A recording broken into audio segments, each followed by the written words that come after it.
नमस्कार।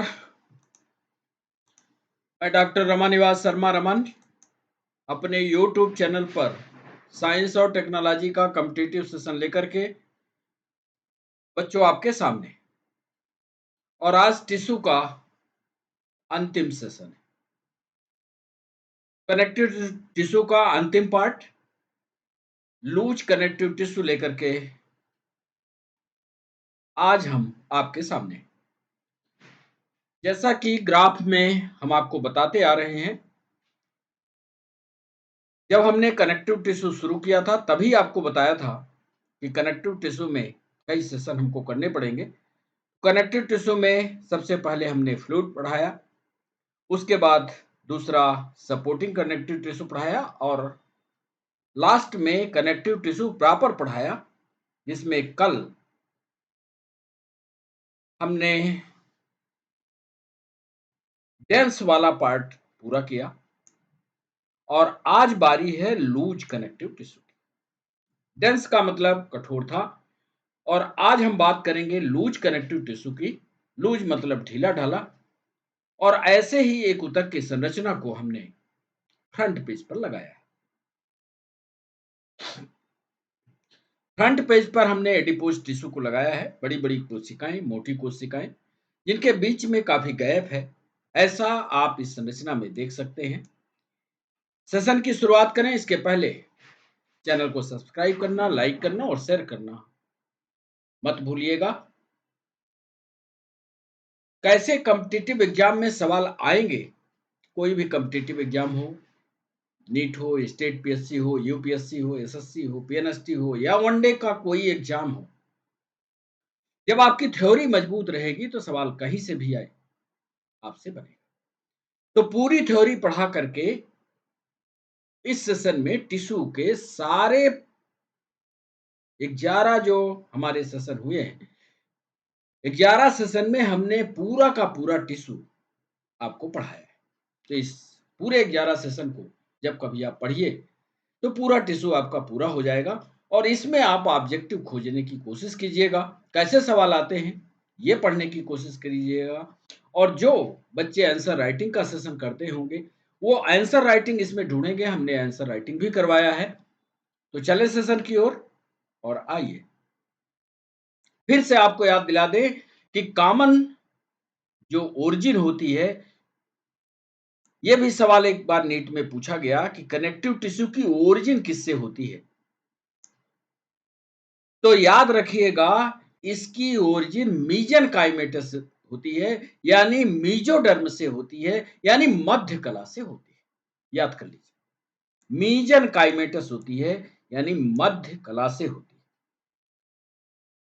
Connective tissue proper, connective tissue supporting और fluid connective tissue में ब्लड पढ़ा दिया आपको, बोन पढ़ा दिया आपको, कार्टिलेज पढ़ा दिया आपको, डेंस कनेक्टिव टिश्यू आपको पढ़ा दिया। अब बारी है एरियोलर, एडिपोज और रेटिकुलर। इस चार्ट को याद रखिएगा। तो आज बारी है एरियोलर, एडिपोज और रेटिकुलर की। आइए, लूज कनेक्टिव टिश्यू बनता कैसे, होता कहां है? तो सबसे पहले उदाहरण में यदि आपसे पूछता है तो सबसे पहला उदाहरण आप ट्रैकिया को दीजिएगा। ट्रैकिया यहां, और इस ट्रैकिया में लूज कनेक्टिव टिश्यू का हमने सेक्शन काट करके बताने की कोशिश की है। बड़ा सा चित्र लगाया है यहां पर। ध्यान से यदि आप देख रहे हो तो सारी की सारी कोशिकाएं जो हैं वो एक दूसरे से सटी नहीं है। तो फिर कैसी है? एक कोशिका दूसरी कोशिका से गैप पर स्थित। इसी चित्र को जो यहां पर आप देख रहे हो, इसी चित्र को थोड़ा सा बड़ा करके यहां लगा दिया। उसकी व्याख्या क्रम से हम आगे करते रहेंगे। लूज कनेक्टिव टिश्यू यदि कनेक्टिव टिश्यू है या संयोजी ऊतक है तो कोलेजन फाइबर होगा ही। एक विशेषता और, लूज कनेक्टिव टिश्यू होगा यानी एक कोशिका दूसरी कोशिका से सटेगी नहीं, तो इधर से उधर कोशिकाओं का गमन होता रहेगा, यानी एक कोशिका दूसरे स्थान में चलायमान रहेगी। इसीलिए इस कोशिका को माइग्रेटरी सेल्स के नाम से भी जानते हैं। दूसरा पॉइंट, जो ऊतक होते हैं उसमें ब्लड वेसल्स भी होंगे। ये कल जब हड्डी पढ़ा रहे थे, जब कार्टिलेज पढ़ाया था, तब भी आपको समझाया है कि ब्लड वेसल्स सब में होती है। उसी बात को ध्यान में रखते हुए आप ये मानिएगा कि लूज कनेक्टिव टिश्यू में भी ब्लड वेसल्स तैरती हुई अवस्था में मिलेंगे।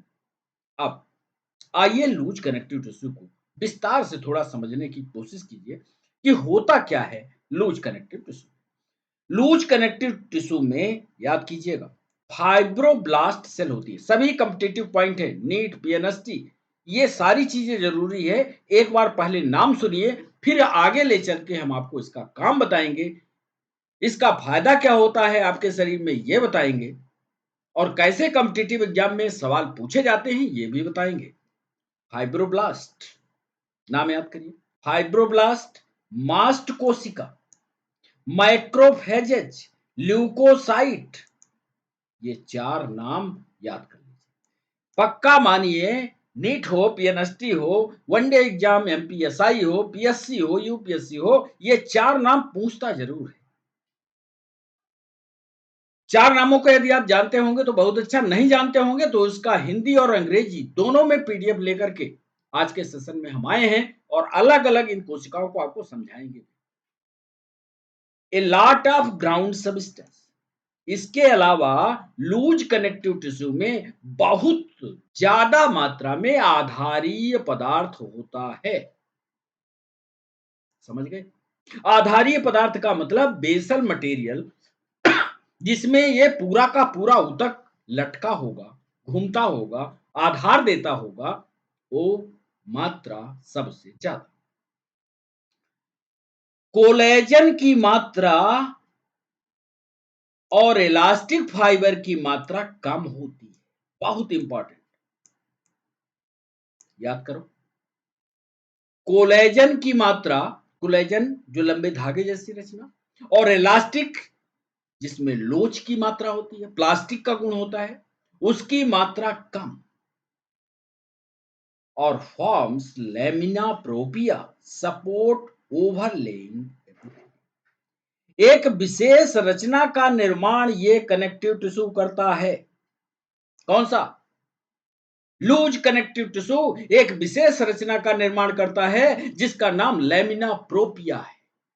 अब लेमिना प्रोपिया कहां होता है? ये जब कभी आप इंटीग्यूमेंट्री सिस्टम या उपचर्मीय तंत्र आप पढ़ोगे तब आपको समझ में आएगा लेमिना प्रोपिया क्या।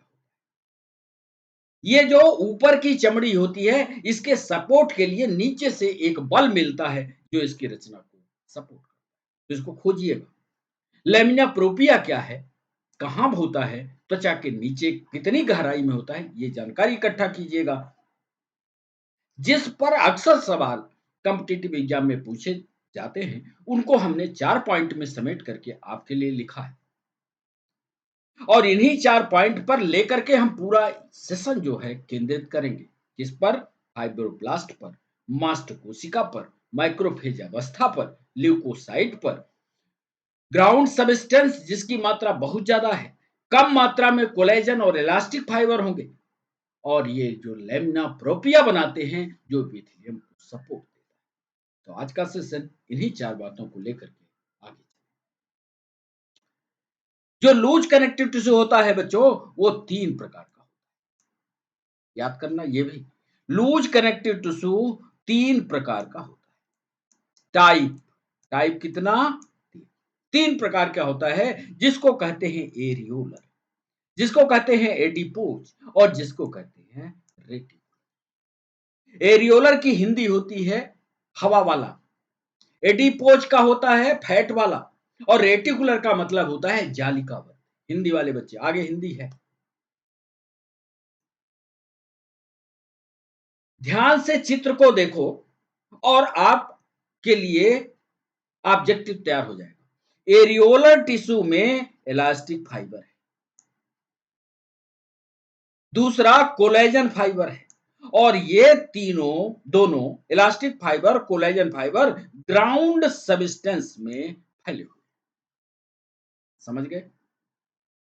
बस एक लाइन में ये याद करना है, एक लाइन में चित्र बनाना, एक लाइन में लिख भी लेना। ये चित्र बनाना, धागे जैसी रचना बना लेना, कोलेजन फाइबर को लाल से दिखा देना, ये दिख रहा है, और धारी जैसी रचना को इलास्टिक फाइबर बना करके पतले धागे से दिखा देना। कोई कठिन नहीं, बड़ा सरल है। कोलेजन फाइबर होगा, इलास्टिक फाइबर होगा, और सब कुछ एक चीज में आधारित होगा, जिसको ग्राउंड सबस्टेंस। समझ आ गया? अब चलते हैं एडिपोज पर। एडिपोज में बड़ी बड़ी कोशिकाएं, देख लो, ये भी बड़ी, ये भी, जैसे आलू, आलू जैसी कोशिकाएं, दिख रहा है? और ये जो आलू जैसी कोशिकाएं हैं, आप कोशिका याद करो, कोशिका में एक रचना होती थी जिसको रिक्तिका कहते थे। अंग्रेजी में इसको वैक्यूल कहते थे। वैक्यूल का काम होता था किसी न किसी चीज को इकट्ठा करना, भर लेना, या स्टोर रूम का काम करना। यहां वही काम एडिपोज टिश्यू करेगा। ये जो खाली स्थान है, इसमें सामान भरा जाएगा, और इस वैक्यूल को नाम यहां पर परिवर्तित किया जाएगा एडिपोसाइट के नाम से। कॉम्पिटिटिव एग्जाम वाले जब बच्चे को घुमाना होता है तो अक्षर या नाम जो है बदल देते हैं। एडिपोसाइट जब कहे तो आप समझ लेना वही खाली स्थान जहां स्टोर रूम, जहां चीजों को भरा जाता है। एडिपोसाइट का न्यूक्लियस भी होगा, स्वाभाविक सी बात है, नाभिक होगा। ये पूरी कोशिका बनेगी, और कोशिका में जो रिक्तिका वाली रचना है, वो रिक्तिका में खाली स्थान हो गया। Extra cellular matrix, extra cellular मतलब कोशिका के बाहर जो तरल पदार्थ है जिसमें ये कोशिका लटक रही है, वो कहलाएगा एक्स्ट्रा सेलुलर मैट्रिक्स। जरा ये बताओ, ये एडिपोज टिश्यू करता क्या होगा?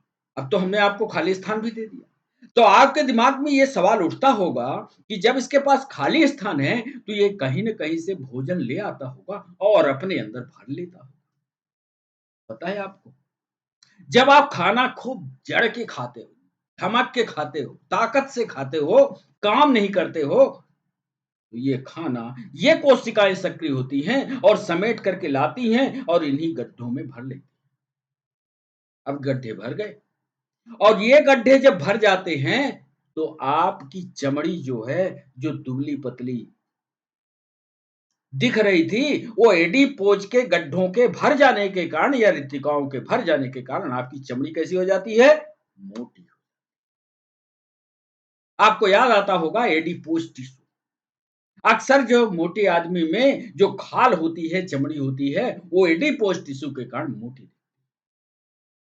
ये हुआ। तीसरा जो ऊतक है वो रेटिकुलर कहलाता है, आगे और विस्तार से समझाएंगे। रेटिकुलर सेल, एक तो रेटिकुलर सेल और दूसरा रेटिकुलर फाइबर। ये कोशिका दिख रही है और साथ में ये धागा दिख रहा है, काला वाला दिख रहा है। दो चीजें होंगी, रेटिकुलर सेल, रेटिकुलर फाइबर। एक नोट लिखा, रेटिकुलर कोशिका एक विशेष प्रकार की सेल रखती है जिसको हम क्या कहते हैं? Mast cell. यह है कॉम्पिटिटिव एग्जाम का सवाल। रेटिकुलर सेल में मास्ट कोशिका पाई जाती है। क्या करती है ये मास्ट कोशिका? बच्चों जानते हो क्या? What is the function of mast cell? Are you no?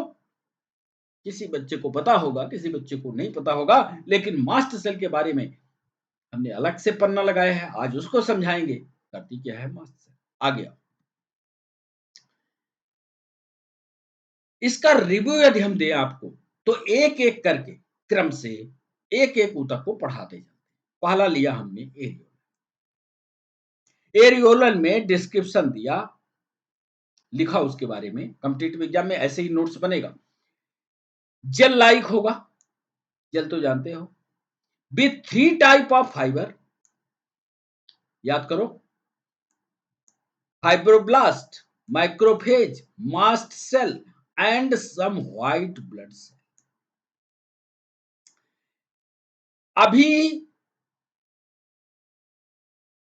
With all three fibre types, ये फाइब्रोब्लास्ट, माइक्रोफेज, मास्ट सेल और कुछ इसकी मात्रा में सफेद ब्लड कोशिकाएं यानी WBC भी।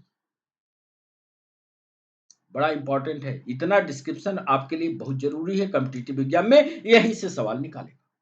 याद कर लेना, जेल लाइक मैट्रिक्स होगा, जेल लाइक मैट्रिक्स के अंदर फाइबर होंगे, फाइबर में फाइब्रोब्लास्ट होगा, माइक्रोफेज होगा, मास्ट होगी और कुछ मात्रा में व्हाइट ब्लड सेल यानी WBC होगा। व्हाइट ब्लड सेल मतलब WBC है कि नहीं, कमेंट सेक्शन में बताते चलो, लिखते चलो। चित्र तो भले ही भी समझा दिया, लोकेशन कहां होती है, ये पाई कहां जाती है, अब लेमिना प्रोपिया पहले समझाएं। Location widely distributed under एपिथीलिया of body. ऐसे हम आपको समझाते हैं कि ये हमारा हाथ देखो, हाथ के सबसे ऊपर जो होती है वो एपिथीलियम होती है, इस एपिथीलियम के ठीक नीचे जो लेयर लगी होती है वो लेमिना प्रोपिया कहलाती है। इतना तो समझ गए आप। अब ये कह रहे हैं ये इपिथीलिया के ठीक नीचे जो पाया जाता है वो होता है एरियोलर टिश्यू। अब यही एरियोलर टिश्यू लेमिना प्रोपिया का निर्माण लिखा, forms lamina propria of mucous membrane, basement membrane, package organ surrounded capillaries. जो ऊपर की तरलता है, जो लिक्विडिटी आती है, जो सलाइवा बनता है या जो म्यूकस बनता है, इसका निर्माण किसके द्वारा होगा, एरियोलर टिश्यू के द्वारा। लिख दिया है, इसको अच्छे से पढ़ना। Bind, connects and provides support for tissue organ throughout the body, packing peanuts of the body. Areolar है तो एरियोलर में जगह जगह, अब ये पूरी पैक तो है नहीं, ये एक कोशिका दूसरी से बिल्कुल सटी है, तो क्या होगा, एरियोलर में बीच बीच में स्पेस होगा, बीच बीच में जो खाली जगह होगी वहां हवा भरी होगी, हवा भरी होगी तो मान लो कोई धक्का मुक्की ऊपर से हुई तो वो धक्का मुक्की से बचाने की प्रक्रिया भी यही करता है। एक मुख्य काम है लेमिना प्रोपिया का निर्माण, साथ में म्यूकस मेम्ब्रेन होती है। अब ये आपको समझना पड़ेगा कि जो त्वचा होती है, त्वचा में एपिडर्मिस होती है, डर्मिस होती है। एपिडर्मिस में कितने भाग होते हैं, डर्मिस में कितने भाग होते हैं, जब वहां पढ़ के आओगे, जब समझ लोगे एपिडर्मिस और डर्मिस को, तब आपको म्यूकस मेम्ब्रेन का वो एरिया समझ में आएगा। फिलहाल कॉम्पिटिटिव एग्जाम के हिसाब से इतना याद रखो कि म्यूकस मेम्ब्रेन का निर्माण एरियोलर टिश्यू से। एक चित्र हमने यहां बनाया, ये देख लो, ये चित्र में येलो फाइबर, मास्ट सेल, ये देख रहे हो, ये कोलेजन फाइबर, ये कोलेजन फाइबर, फाइब्रोब्लास्ट, ये सारी कोशिकाएं यहाँ होती हैं। ये माइक्रोफेज, मैट्रिक्स, ये सब कुछ एक ऊतक में पाई जाती है। हमने इधर भी दिखाया है, इलास्टिक फाइबर, कोलेजन फाइबर, इन्हीं चित्र को थोड़ा बड़ा करते हुए ये दिखाया। तो इसको देखो, हिंदी में जो लिखा वो सारे कॉम्पिटिटिव एग्जाम में वही सवाल पूछे गए। हमने लिखा एरियोलर संयोजी ऊतक एक प्रकार का संयोजी ऊतक है जो पूरे मानव शरीर में मौजूद, मतलब ऐसा नहीं है कि एरियोलर ऊतक सिर्फ पर्टिकुलर एक एरिया में है, ऐसा नहीं, ये पूरे मानव शरीर में है। यह सहायता प्रदान करता है और अंग, मांसपेशियों और कई अन्य ऊतकों की रक्षा करता है। यह त्वचा को एक साथ बांधने में भी मदद करता है, समझ गए, ये स्किन एक साथ जुड़ी रहे, स्किन का आधा हिस्सा अलग ना हो जाए या आधा हिस्सा अलग ना हो जाए, एक साथ कनेक्ट करने की जिम्मेदारी एरियोलर।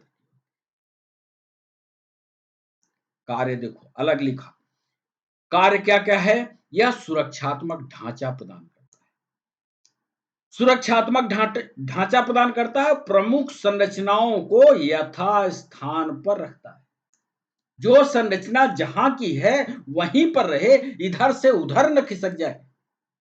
ये जिम्मेदारी भी एरियोलर की है। इसमें मास्ट कोशिकाएं भी पाई जाती हैं। मस्टूल को मास्ट पढ़ना, यहाँ पर मास्ट कोशिकाएं होती हैं और मास्ट कोशिकाओं को बच्चों याद रखना, इनका काम होता है संक्रमण को रोकना। इपिथीलियम में ऊपर यदि कोई संक्रमण आएगा तो सबसे पहले उस संक्रमण को किससे लड़ना पड़ेगा? मास्ट कोशिका। एरियोलर ऊतक कोलेजन फाइबर से भी सघन होता है। याद कर लो, कोलेजन फाइबर में क्या सघनता है? उससे ज्यादा सघन ये दिखाई देता है एरियोलर टिश्यू। ये मजबूत और कठोर बनाता है। एरियोलर ऊतक एपिडर्मिस के नीचे गहराई में स्थित होता है। एपिडर्मिस, ये एपिडर्मिस के नीचे गहराई में स्थित होता है। त्वचा को लचीला और लोचदार बनाए रखने के लिए महत्वपूर्ण, और यह एक कुशन परत, तकिया के परत के रूप में काम करता है। ये गद्दीदार परत के रूप में काम। तो इसको पढ़ना, जितने काम दिए हैं काम याद कर लेना। पक्का है काम पर ही सवाल वो पूछता है। कौन कौन सी कोशिकाएं होती हैं ये तो यहाँ लिख दिया है, elastic fibre, collagen fibre, ground substance में सब कुछ तैरते हुए, ये सब यहाँ पढ़ना। और जितना काम यहाँ हिंदी में लिखा है उन कामों को लिख लिया।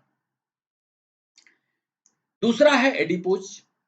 एडिपोज टिश्यू को हमने बताया था रिक्तिका वाला, गोल गोल होगा, मैट्रिक्स एरियोलर जैसा ही, but very sparse closely packed adipocytes or fat cells have nucleus pushed to the side by large fat droplet। ये जो कोशिका है, आपने पढ़ा है, एक कोशिका होती है, कोशिका में केंद्रक बीच में होता है, लेकिन इसमें यदि रिक्तिका बड़ी हो जाए तो नाभिक को किनारे खिसका दिया जाता है। तो रिक्तिका बड़ी हो जाए, ऐसे प्लांट सेल में अक्सर होता है।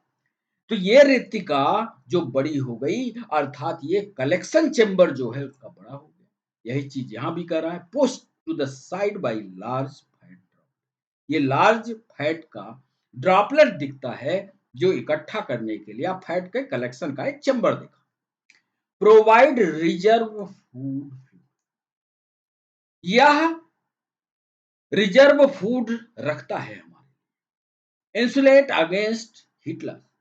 और जब हमारी गर्मी निकल जाती है या हमें ठंड लगती है तो उस ठंडी से हमको बचाता है, हीट लॉस से हमको बचाता है।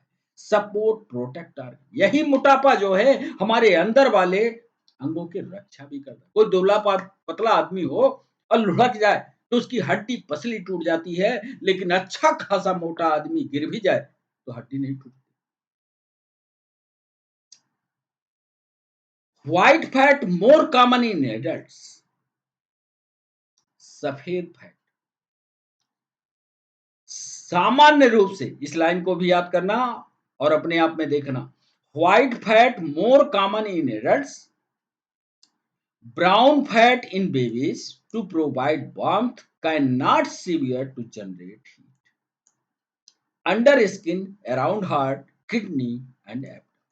कहां कहां ये होगा फैट, ये तो आप भी जानते हो।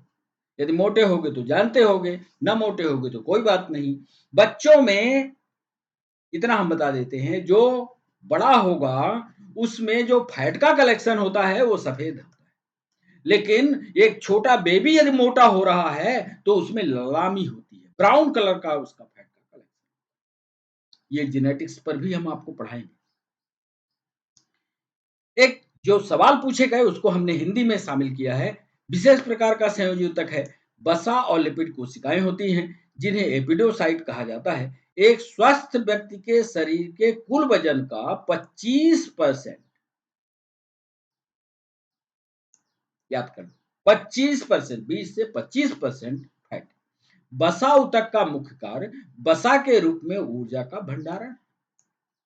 वसा ऊतक में वसा कोशिकाओं के अलावा कई तंत्रिका कोशिकाएं और रक्त वाहिकाएं शामिल होती हैं जो शरीर को ईंधन देने के लिए ऊर्जा का भंडारण और विमोचन करती हैं। साथ ही शरीर की जरूरतों के लिए आवश्यक महत्वपूर्ण हार्मोन भी जारी ज्यादातर लोग ये जानते हैं कि जो मोटा आदमी होता है उसके अंदर ज्यादा एनर्जी होती है, ज्यादा ताकतवर होता है।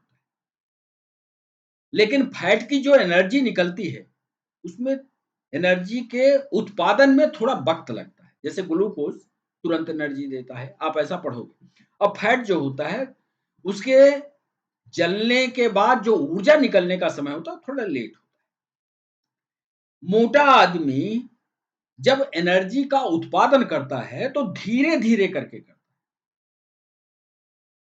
मोटापा उसमें कारण बनता है, हालांकि उसके पास एनर्जी है, ज्यादा है।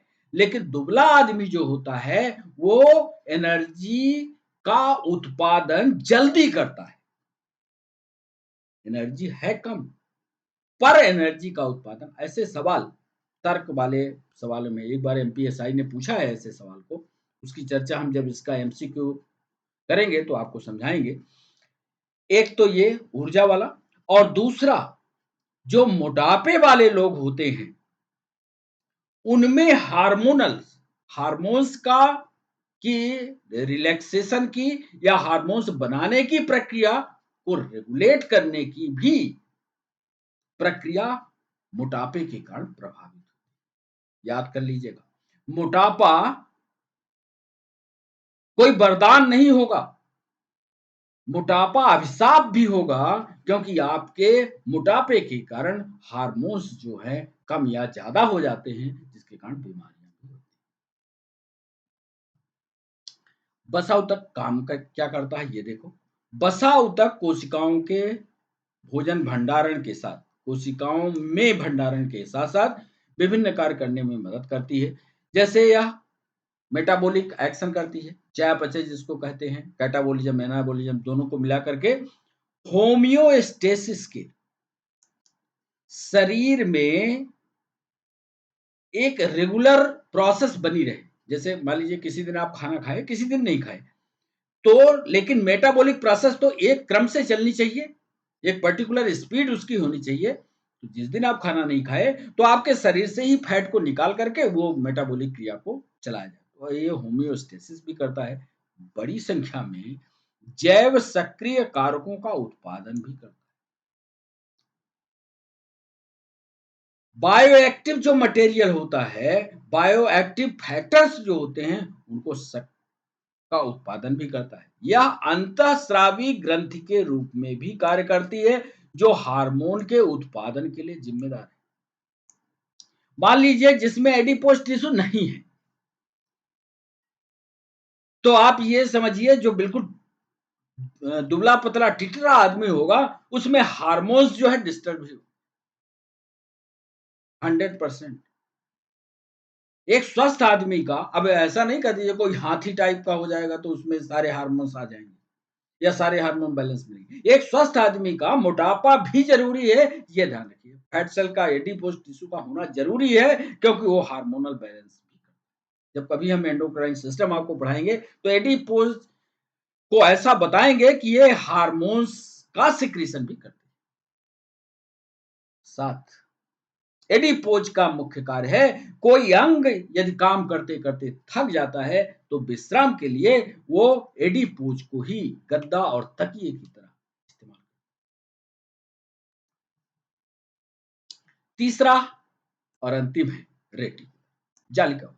Network of reticular fibre in a typical loose ground substance reticular cells lie on the network. Reticular cells are fibroblast that make you just it reticular.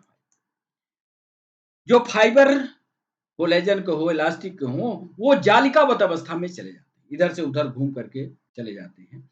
जालिका में संयोजी ऊतक एक प्रकार का संगत संयोजी ऊतक है जिसमें जालीदार तंतुओं का एक जाल होता है। ये देखते जाओ, ये जाल देख रहे हो ना, ये जाल जिसमें जालीदार तंतुओं का जाल जिसका निर्माण कोलेस्ट्रॉल द्वारा होता है। जालिका में स्कोमेटॉल शरीर की प्रतिरक्षा में सहायता देती है और इनका मुख्य कोशिका मैक्रोफेज कोशिका है। ये जो रेटिकुलर है, रेटिकुलर का एक ही काम होता है कि ये मैक्रोफेज की कोशिकाओं से बने होने के कारण हमारे शरीर को रोगों से रक्षित कर, बस। हमने अंग्रेजी में लिखा fibre from the soft internal external skeleton that support other cell type including white blood cells, mast cells, macrophages, lymphoid organ, lymph nodes, bone marrow and reticular tissue का एक ही काम है कि जितना हमारा इम्यून सिस्टम है, रोग प्रतिरोधक तंत्र है, सबकी सहायता या सबका निर्माण करना, सबका सपोर्ट करना। अब जितना भी आपका इम्यून सिस्टम है, सबको गिन लीजिए। व्हाइट ब्लड है, डब्ल्यूबीसी, मास्ट कोशिका अभी उसके बारे में बताएंगे, माइक्रोफेज की अवस्था है, लिम्फाइड ऑर्गन जितने भी हैं हमारे सब हैं, बोन मैरो वो भी है, और प्लीहा स्प्लीन, ये सब के सब हमारे इम्यून सिस्टम से यानी हमारे शरीर को रोगों से लड़ने की ताकत यदि कोई देता है तो ये तीनों तक लिखे हों, एरियोलर भी लिखा हो, रेटिकुलर भी लिखा हो और एडिपोज भी लिखा हो, तो आप हमेशा रेटिकुलर को टिक। मास्ट सेल इस वाले में ये दिख रही है आपको, ये है मास्ट। मास्ट सेल ये कोलेजन फाइबर हो गए, ये फाइब्रोब्लास्ट सेल हो गई, फाइब्रोब्लास्ट हो गई, ये कोलेजन फाइबर, ये मास्ट सेल हो गई, ये माइक्रोफेज हो गई। ये इन कोशिकाओं के बारे में एक एक करके हम आपको बताते हैं। मास्ट सेल, ये मास्ट सेल करती क्या है, देखिए ध्यान से देखिए। मास्ट सेल रिलीज हिस्टामिन्स, ये कॉम्पिटिटिव एग्जाम का सवाल। When the allergens is encountered, जब कोई प्रतिजैविक या हमको नुकसान पहुंचाने वाला या हमको एलर्जी पहुंचाने वाला या हमारा कोई शत्रु आता है, तो उसके खिलाफ सबसे पहला जो खड़ा होगा वो मास्ट सेल। मास्ट सेल अपना सेक्रेशन निकालेगा। मास्ट सेल के बारे में हमने लिखा, ए सेल फील्ड विथ बेसोफिल, ये सेल किससे भरी, बेसोफिल से, found in a number of connective tissue and releasing histamine and other substance during the inflammatory allergic reaction। आपके शरीर में कोई एलर्जिक रिएक्शन हो जाए, कोई आपातकालीन अवस्था आ जाए, तो उस आपातकाल को समाप्त करने के लिए मास्ट सेल एक विशेष प्रकार का सिक्रीशन निकालती है जिसको हिस्टामाइन, एक प्रमुख बात। Immune mast cell leave the bone marrow, immature mast cell जो होती है बोन मैरो में होती है, आकुलर इनसाइड द टिश्यू, ऊतकों में भी पाई जाती है। कंपैरेटिवली ये आकार में बड़ी होती है। न्यूक्लियस इज राउंड, नाभिक इनका गोलाकार होता है और कंटेन्स अबाउट 1000 स्मॉल ग्रैन्यूल्स, और इसके अंदर करीब करीब 1000 कण होते हैं, ये वाले कण, इनकी संख्या 1। मास्ट सेल के बारे में यदि वो कॉम्पिटिटिव एग्जाम में पूछेगा तो इतना पूछेगा कि ये कौन सा रासायनिक पदार्थ बनाती है, याद रखिएगा वो हिस्टामिन बनाती है। Immature mast cells bone marrow के अंदर होती हैं। इनसाइड हमेशा ये मास्ट कोशिकाएं जो होती हैं, कोई भी ऊतक हो, उन ऊतकों के आसपास ही पाई जाती है, टिश्यू के आसपास ही पाई जाती है। इनका आकार जो होता है ये काफी बड़ा होता है। न्यूक्लियस यानी नाभिक जो होता है वो गोलाकार होता है और 1000 से के आसपास छोटे छोटे कणों से मिलकर के बनी हुई रचना। रोग प्रतिरोधक जितने भी चीजें हैं सब मास्ट सेल के पास। इसकी हिंदी भी लिखा है और इसलिए हिंदी लिखा कि आंसर राइटिंग में मास्ट कोशिका के बारे में लिखा है। मास्ट कोशिकाएं एक प्रकार की प्रतिरक्षा कोशिका जो प्रतिरक्षा प्रणाली में एक बड़ी भूमिका निभाती है। वो पूरे शरीर में पाए जाते हैं लेकिन विशेष रूप से रक्त वाहिकाओं के पास, क्योंकि जो भी इन्फेक्शन होगा वो मुझे या किसी आदमी को वो ब्लड से ही होता है और श्वसन पथ पर केंद्रित होते हैं, सांस वाले में और ब्लड वाले से। मास्ट कोशिकाओं को उनका नाम प्रोटीन एंटीबॉडी कॉम्प्लेक्स जारी करने की उनकी क्षमता के कारण मिला, जिन्हें मस्त कोशिका कणिकाओं के रूप में जाना जाता है। जब उन्हें शरीर के लिए कुछ हानिकारक महसूस होता है, जब उनको लगता है कि ये चीज शरीर के लिए हानिकारक है, तब इनकी सक्रियता बढ़ती है। मान लो सांस से सक्रियता, सांस से कोई आया या ब्लड से कोई आया और इनको खबर लग गई कि ये घोटाला करेगा शरीर के अंदर पहुंचकर, तो मास्ट कोशिकाओं में हिपैरिन हिपैरिन होता है जो न्यूट्रोफिल और प्लेटलेट्स आदि अन्य कोशिकाओं के साथ बंधन बनाने की अनुमति देता है। ये पूरी प्रक्रिया लिख दिया है। यह मास्ट कोशिकाओं को कई आवश्यक कार्य करने की अनुमति देता है, जैसे रोगाणुओं को ऊतक स्थानों में प्रवेश करने से रोकता है, चोट या संक्रमण के दौरान सूजन प्रतिक्रियाओं को रेगुलेट करता है। मास्ट कोशिकाएं जो प्रोटीन उत्पन्न करती हैं वो रक्त प्रवाह बढ़ाने के लिए एक साथ काम करते हैं और रक्त प्रवाह से बैक्टीरिया को हटाने में मदद करते हैं। ये protein cytokinin TN alpha alpha को रोककर सूजन को भी रोकते हैं। ये जब कोई मच्छर आता है तो वो कभी कभी काटता है या चींटी काटती है तो सूजन बढ़ता है। सूजन क्यों बढ़ता है? क्योंकि उसका पॉइजन गया वहां और वो जैसे ही पॉइजन वहां डालता है तो उसका पॉइजन जो है वो ऊपर सूजता है। तो सूजन को कम करने के लिए यही कोशिकाएं होती हैं, इसको मास्ट कोशिका कहते हैं। तो इसको विस्तार से आंसर राइटिंग में शामिल करके बार बार एक नाम और आया है, फाइब्रोब्लास्ट। फाइब्रोब्लास्ट कोशिका क्या होती है? Fibroblast collagen fibre glycosaminoglycans reticular elastic fibre बनाते हैं। फाइब्रोब्लास्ट कोशिका का एक काम है कि जितने फाइबर हैं वो रेटिकुलर हो, इलास्टिक हो या ग्लाइकोसिनोग्लाइकेंस हो, सब प्रकार के फाइबर को बनाने की जिम्मेदारी फाइब्रोब्लास्ट कोशिका पर होती है।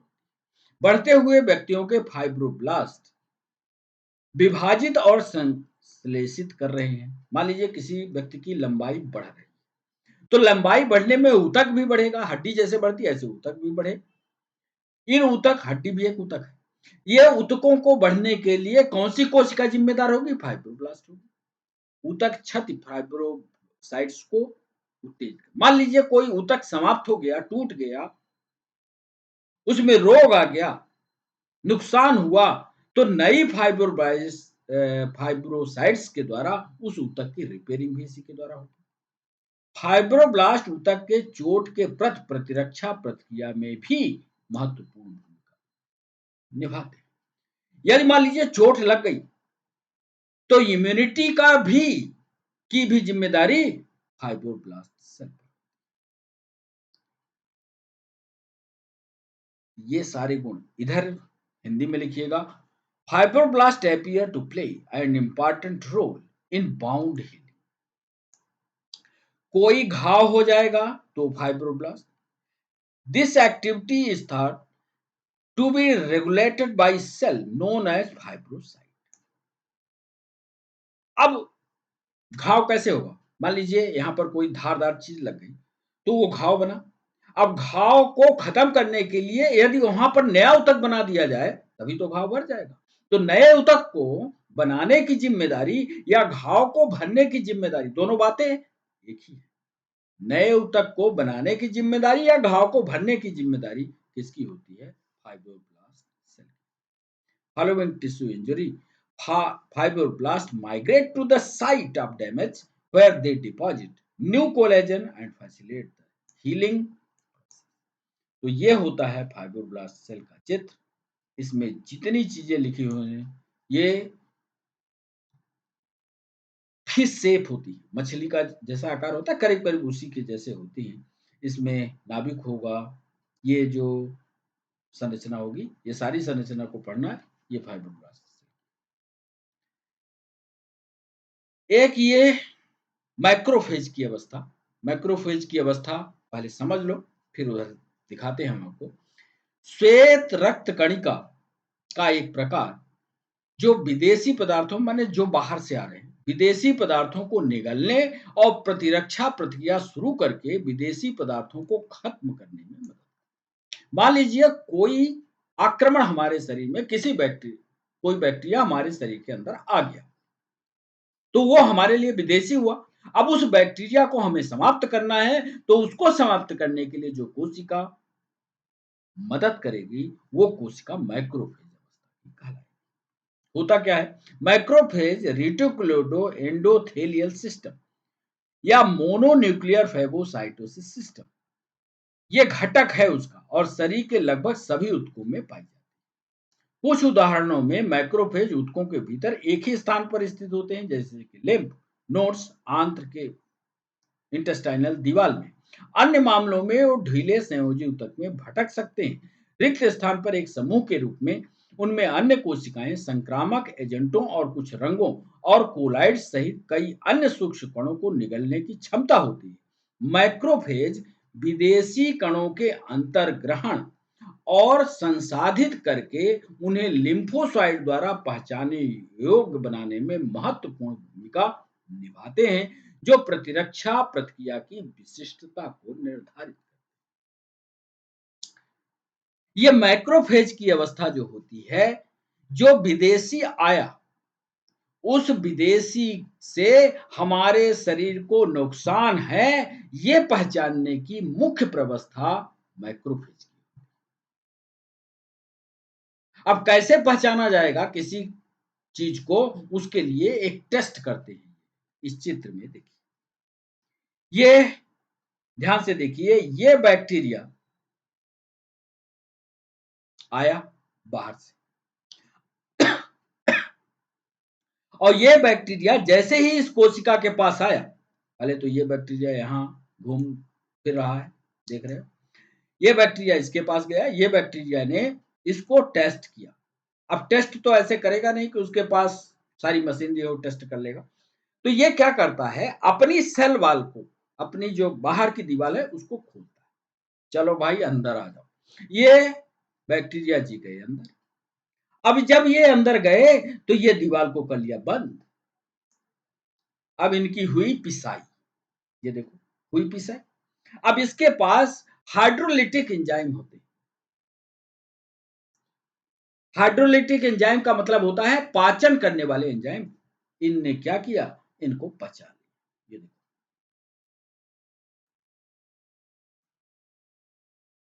जैसे लाइसोसोम होता है ना, उसी तरह का पचाने का। ये पूरी कोशिका है, मैक्रोफेज एक पूरी कोशिका है। ये न्यूक्लियस हो गया और ये न्यूक्लियोलस हो गया, ये सारी रचना देख लो। ये एंडोप्लाज्मिक रेटिकुलम हो गई, ये गाल्गी कॉम्प्लेक्स है, सारी रचना दिख रही। अब ये जैसे अंदर गया तो इसको इकट्ठा किया, डाइजेस्टिव एंजाइम में डाला, पचा लिया, पचा करके और वेस्ट जो मटेरियल हुआ, लाइसोसोम अलग से भी है, और जो वेस्ट मटेरियल हुआ उसको शरीर से ये बाहर, ये व्यवस्था माइक्रोफेज की कहलाती है। और माइक्रोफेज पर भी आंसर राइटिंग हुई है, तो आंसर राइटिंग के लिए हमने लिख दिया है, आप इसको। एक होती है monocyte. Monocyte granulocyte macrophage colony उत्तेजक के प्रभाव से अग्रदूत कोशिकाओं से उत्पन्न होते हैं, फिर वो अस्थिमज्जा छोड़ देते हैं और रक्त में प्रवाहित होते हैं। कुछ घंटों की अवधि के बाद मोनोसाइट ऊतकों में प्रवेश करते हैं, जहां वो मैक्रोफेज में विकसित होते हैं। विशिष्ट मैक्रोफेज के विभिन्न ऊतकों से अलग अलग नामों से संदर्भित किया जा सकता है। उदाहरण के लिए यकृत में मौजूद कोशिकाओं को कूफर सेल, जबकि त्वचा में मौजूद कोशिकाओं को लैंगरहैंस की कोशिकाएं। पता है, ये माइक्रोफेज की कोशिकाएं जो होती है ना, ये अलग अलग अंगों में जाती, करती काम वही है। जो विरोधी आया है जो हमारा शत्रु है, जो हमारे शरीर को नुकसान पहुँचाएगा, उसको समाप्त करना है, उसको डाइजेस्ट करना है। लेकिन जब अलग-अलग अंगों में जाती है, तो उनके नाम बदल जाते हैं। जैसे हमने लिख दिया है, यकृत में जब होती हैं, तो इनको कुकर से, जब त्वचा में होती हैं, तो लैंगरहैंस सेल्स। काम सबका वही होता है, काम करने का तरीका भी वही होता है। यहाँ से ये अंदर लेंगे, अंदर लेने के बाद दीवार को बंद करेंगे और दीवार को अंदर बंद करने के बाद अच्छे से कूट देंगे, फिर हाइड्रोलिटिक एंजाइम मिला करके डाइजेस्ट करेंगे। ये मैक्रोफेज पर टिप्पणी लिखिएगा, ये देख लीजिए, ये फैगोसोम होते हैं। इसके मैक्रोफेज में ये नाभिक होगा, इसी के अंदर न्यूक्लियोलस होगा, ये ईआर होगी, एंडोप्लाज्मिक रेटिकुलम होगी, ये गाल्गी बॉडी होगी, सब माइटोकॉन्ड्रिया होगी। ये कोशिका है, ये माइक्रोफेज की एनाटॉमी में ऐसे दिखेगा। ये लाइसोसोम होगा, तो माइक्रोफेज पर लिखिए। इस तरह से बच्चों ऊतक का समापन हो जाता है, थ्योरेटिकल डिस्कशन पूरा। यदि आपको ऊतक कहीं नहीं समझ में आया है या ऊतक को कहीं आपने समझा नहीं है, तो हमें पर्सनली क्लास के कमेंट सेक्शन में अथवा पर्सनल टेलीग्राम पर, व्हाट्सएप पर, कहीं पर भी मैसेज करके बताइएगा। जो चीज न समझ में आई होगी वो हम फिर से आपको बताने की कोशिश करें। तो बच्चों आज के लिए बस इतना ही। फिर होती है मुलाकात नए सेशन के साथ। तब तक के लिए बाय बाय, नमस्कार।